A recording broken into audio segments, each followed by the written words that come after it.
राधे राधे भक्तों, चलिए सुनते हैं आज हम शनिवार व्रत की कथा। शनिदेव की पूजा शनिवार के दिन होती है। सावन महीने में सोमवार के साथ ही शनिवार का भी बहुत खास महत्व माना जाता है। शनि दोष, साढ़े साथी और ढैया से परेशान लोग शनिवार व्रत की शुरुआत करना चाहते हैं तो सावन शनिवार से शुरू करना चाहिए। स्कंद पुराण में भी कहा गया है कि सावन महीने में शनिवार को शनिदेव के साथ भगवान शिव की विशेष पूजा करनी चाहिए, जिससे कुंडली में मौजूद ग्रह स्थिति में बने रहे 2 साल से भी कम छुटकारा पाया जा सकता है। सावन में शनि और शिव की पूजा। भगवान शिव शनि के गुरु शिव ने ही शनि के न्यायाधीश का पद दिया था, जिसके फल स्वरूप शनि ने देव मनुष्य को कर्मों के अनुसार फल देते हैं। इसलिए सावन के महीने में जो भी भगवान शिव के साथ साथ शनिदेव की पूजा व्यवस्था करता है उसको शुभ फल प्राप्त होता है। भगवान शिव के साथ साथ शनिदेव की पूजा करता है उसको शुभ फल प्राप्त होता है। भगवान शिव के अवतार पीपल, भैरव तथा रुद्राक्ष हनुमान जी की आरती शनि के प्रकोप से रक्षा करती है। पीपल के पेड़ से ऊपर वाले हिस्से में भगवान शिव का वास होता है और उसके साथ ही पीपल में शनिदेव का स्थान हो जाता है। इसलिए भगवान शिव और शनिदेव को प्रसन्न करने के लिए पीपल की पूजा का विधान है। लिंग पुराण के अनुसार जो शनिवार को पीपल के पेड़ में स्पर्श करके उसकी उम्र बढ़ती है। उसी दिन सुबह जल्दी उठकर स्नान के बाद पीपल के पेड़ को प्रणाम करें। उसके बाद दोनों हाथों से पीपल को स्पर्श करें। इसके साथ ही 108 बार ओम नमो शिवाय मंत्र का जाप करें। इससे अकाल मृत्यु नहीं होती है। शाम और शनिवार को शनि की पूजा के साथ साथ दान भी करें। शनि मंदिर में जाकर शनिदेव की मूर्ति पर तिल के तेल से अभिषेक करें और बाद में नीले फूल और संपत्ति कुछ पैसे चढ़ाएं। शनिदेव को तेल और दीपक धूप बत्ती का दर्शन करवाएं। आइए भक्तजनों, अब सुनते हैं शनिवार की व्रत कथाएं विधि। इस दिन शनिदेव की पूजा होती है। काला तिल, काला वस्त्र, तेल, उड़द शनि को बहुत प्रिय है, इसलिए इनके द्वारा शनि की पूजा होती है। शनि की पूजा दशा को दूर करने के लिए यह व्रत किया जाता है। शनि स्तोत्र पाठ भी अवश्य करें, विशेष लाभदायक होता है। शनिवार व्रत कथा इस प्रकार है। एक समय की बात है कि सूर्य, चंद्रमा, मंगल, बुध, बृहस्पति, शुक्र और शनि, राहु, केतु इन ग्रहों में आपस में झगड़ा हो गया। हम सब में सबसे बड़ा कौन है? सब अपने अपने को बड़ा कहते हैं और जब आपस में कोई निश्चय नहीं कर पा सके तो सब के सब आपस में झगड़ते हुए इंद्र के पास गए और वो कहने लगे कि आप सब देवताओं के राजा हैं, इसलिए आप हमारा न्याय करके बताओ कि हम में सबसे बड़ा कौन है, ग्रह है, बड़ा है। तो इंद्र ने राजा इनका प्रश्न सुनकर घबरा गए और कहने लगे, मुझे यह सामर्थ्य नहीं है कि मैं बता सकूं इसमें सबसे बड़ा कौन है या छोटा है। मैं अपने मुख से कुछ नहीं कह सकता। हाँ, एक उपाय हो सकता है। इस समय पृथ्वी पर राजा विक्रमादित्य दूसरों के दुख का निवारण करने वाले हैं, इसलिए तुम सब मिलकर उन्हीं के पास जाओ, वहीं तुम्हारे दुखों का निवारण करेंगे। ऐसा वचन सुनकर वह सभी ग्रह देवता चलकर भूलोक में राजा विक्रमादित्य के साथ सभा में जाकर उपस्थित हुए और अपना प्रश्न राजा के सामने रखा। राजा उनकी बात सुनकर बड़ी चिंता में पड़ गए। मैं अपने मुख से किसको बड़ा और किसको छोटा बतलाऊं? जिसको छोटा बतलाऊंगा वही क्रोध करेगा। परंतु उनका झगड़ा निपटाने के लिए एक उपाय सोचा कि सोना, चांदी, कांसा, पीतल, सीसा, रांगा, जस्ता, अभ्रक, लोहा, 9 धातुओं के 9 आसन बनवाए और आसनों को क्रम से जैसे सोना सबसे पहले और लोहा सबसे पीछे बिठाया गया। इसके पश्चात राजा ने कहा, सब ग्रहों से कहा कि आप सब में सिंहासन पर बैठे। जिसका आसन सबसे आगे है वह सबसे बड़े हैं और जिसका आसन सबसे पीछे वह छोटे हैं। ये जानिए, क्योंकि लोहा सबसे पीछे था वह शनिदेव का आसन था, इसलिए शनिदेव ने समझ लिया कि राजा ने मुझको सबसे छोटा बना दिया है। इस पर शनिदेव को बड़ा क्रोध आया और कहा कि तुम मेरे पराक्रम को नहीं जानते। सूर्य एक राशि पर 1 महीना, चंद्रमा 2.25 महीना 2 राशि पर, मंगल 1.5 महीना, बृहस्पति 13 महीने और बुध और शुक्र 1-1 महीने, परंतु मैं एक राशि पर 2.5 अथवा 7 साल तक रहता हूँ। बड़े बड़े देवताओं को भी मैंने भीषण युद्ध दुख दिए हैं। राजा सुनो, राम जी को 7.5 आई और वनवास हो गया। रावण पर आई तो राम जी ने लक्ष्मण जी की सेना लेकर लंका पर चढ़ाई कर दी, रावण के कुल का नाश कर दिया। हे राजा, तुम सावधान रहना। राजा कहने लगे, जो कुछ भाग्य में होगा देखा जाएगा। इसके बाद अन्य ग्रह तो प्रसन्नता के साथ चले गए, परंतु शनिदेव बड़े क्रोध के साथ वहाँ से सिधारे। कुछ काल व्यतीत हो जाने पर जब राजा को 7.5 की दशा आई तो शनिदेव की घोड़े सौदागर बनकर अनेक सुंदर घोड़ों के साथ राजधानी में आए। जब राजा ने सौदागर के आने की खबर सुनी तो अश्वपाल को अच्छे अच्छे घोड़े खरीदने के लिए आज्ञा दी। अश्वपाल अच्छी नस्ल के घोड़े देखकर उनका मूल्य सुनकर चकित हो गया और तुरंत ही राजा के दरबार में आया। और घोड़ा को देखकर एक अच्छा सा घोड़ा चुनकर सवारी के लिए चढ़ा। राजा घोड़े को पीठ पर चढ़ते ही घोड़ा जोर जोर से भागा। घोड़ा बहुत दूर तक एक बड़े जंगल में जाकर राजा को छोड़ अंतर ध्यान हो गया।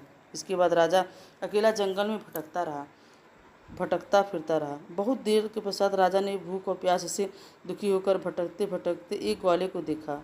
ग्वाले ने राजा को प्यास से व्याकुल देखकर पानी पिलाया। राजा की उंगली में से एक अंगूठी थी, उसे निकाल कर प्रसन्नता के साथ ग्वाले को दे दी और शहर की ओर चल पड़े।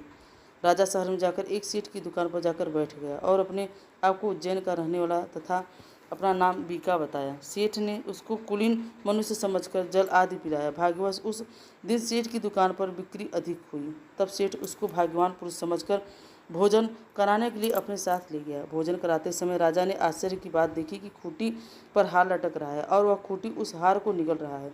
भोजन के पश्चात कमरे में आने पर जब सेठ को कमरे में हार न मिला तो सब यह निश्चय किया कि सिवाय बीका के यहाँ कोई इस कमरे में नहीं आया, अतः अवश्य ही इसी ने हार चोरी किया। परंतु बीका ने हार न लेने के लिए मना कर दिया। इस पर 5-7 आदमी इकट्ठे होकर फौजदार के पास ले गया और फौजदार ने उसको राजा के सामने उपस्थित कर दिया। कहा कि यह आदमी तो भला प्रतीक होता है, चोर मालूम नहीं होता, परंतु सेठ का कहना है कि इसके सिवा कोई घर में नहीं आया, अवश्य इसी ने चोरी की है। तब राजा ने आज्ञा दी कि इसके हाथ पैर काटकर चौरंगिया किया जाए। राजा की आज्ञा का तुरंत पालन किया गया और बीका के हाथ पर काट दिए गए। इस प्रकार कुछ काल व्यतीत होने पर एक तेली उसको अपने घर ले गया और कोल्हू पर उसको बिठाया। बीका उस पर बैठा हुआ बैल हाँकता शनि की दशा समाप्त हो गई और एक रात को वर्षा ऋतु के समय वह मल्हार राग गाने लगा। उसका गाना सुनकर उस शहर की राजा की कन्या उस राग पर मोहित हो गई और दासी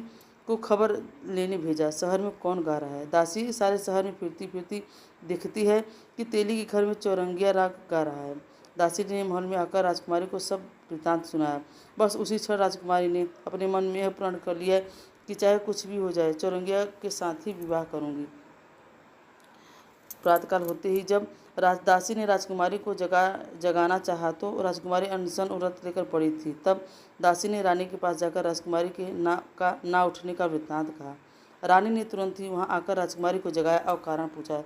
राजकुमारी का कहा, माता मैं अपने प्राण त्याग दूंगी, लेकिन मैं तेली के घर में चौरंगिया उसी के साथ विवाह करूंगी। माता ने कहा, पगली यह क्या बात कर रही है, तुझको किसी देश के राजा के साथ जाएगा। कन्या कहने लगी, माता की जी मैं अपना प्राण ले चुकी हूँ, अब मैं नहीं तोड़ूंगी। माता ने चिंतित होकर यह बात राजा को बताई। तब राजा ने भी आकर यह समझाया कि अभी देश के देशांतर में अपने दूत भेजकर सूर्योदय तक एक बड़े राजकुमार तुम्हारा विवाह करूंगा। ऐसी बात तुमको कभी नहीं विचारनी चाहिए। कन्या ने कहा, पिताजी मैं अपने प्राण त्याग दूंगी, परंतु दूसरे के से विवाह नहीं करूंगी। इतना सुनकर राजा ने क्रोध से कहा, यदि तेरे भाग में ऐसा ही है तो ऐसा ही होगा, तेरी इच्छा हो तो वैसा ही कर। राजा ने तेली को बुलाकर कहा कि तेरे घर में जो चौरंगिया है उसके साथ में अपनी कन्या का विवाह करना चाहता हूँ। तेली ने कहा कि यह कैसे हो सकता है, कहाँ आप हमारे राजा और कहाँ एक नीति। परंतु राजा ने कहा कि भाग्य लिखे का कोई नहीं डाल सकता, अपने घर जाकर विवाह की तैयारी करो। राजा ने उसी समय 2 बंद अंदर लगाकर अपनी राजकुमारी का विवाह चौरंगिया विक्रमादित्य के साथ कर दिया। रात्रि को जब विक्रमादित्य और राजकुमारी महल में सोए तो आधी रात के समय शनिदेव ने विक्रमादित्य को स्वप्न दिया कि राजा कहो मुझको छोटा बतलाकर तुमको कितना बड़ा गलती किया।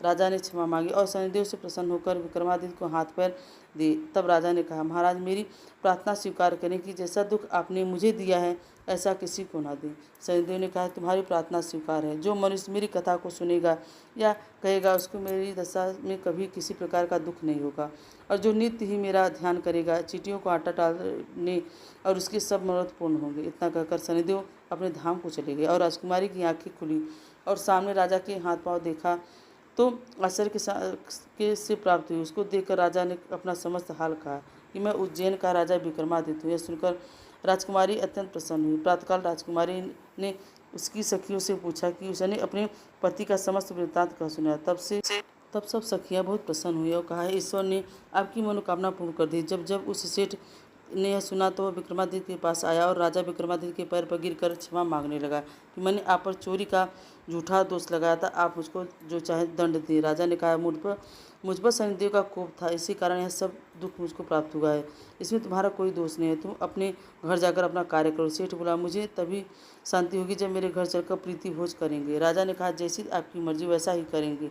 सेठ ने अपने घर जाकर अनेकों अनेकों प्रकार के सुंदर भोजन बनवाया और राजा विक्रमादित्य को प्रीति भोजन दिया। जिस समय राजा भोजन कर रहा था, एक अत्यंत आश्चर्य की बात सबके ने दिखाई दी। जो खूंटी पहले हार निकल गई थी, वह अब हाथ ही उबल रही थी। जब भोजन समाप्त हुआ तो सेठ ने हाथ जोड़कर बहुत सी सारी मोहरे राजा को भेंट दी और कहा कि श्री कंवर नामक एक कन्या है, उसका आप पानी ग्रहण करो, आप इसके साथ।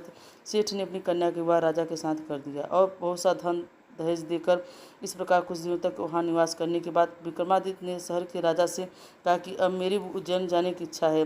फिर कुछ दिन के बाद विदा लेकर राजकुमारी मनभावनी और सेठ के साथ की कन्या की श्री कुंवरी था दोनों जगह के दहेज में प्राप्त करके दासीरथ और पालकियां से सहित विक्रमादित्य उज्जैन की तरफ चल पड़े। जब शहर के निकट पहुंचे तो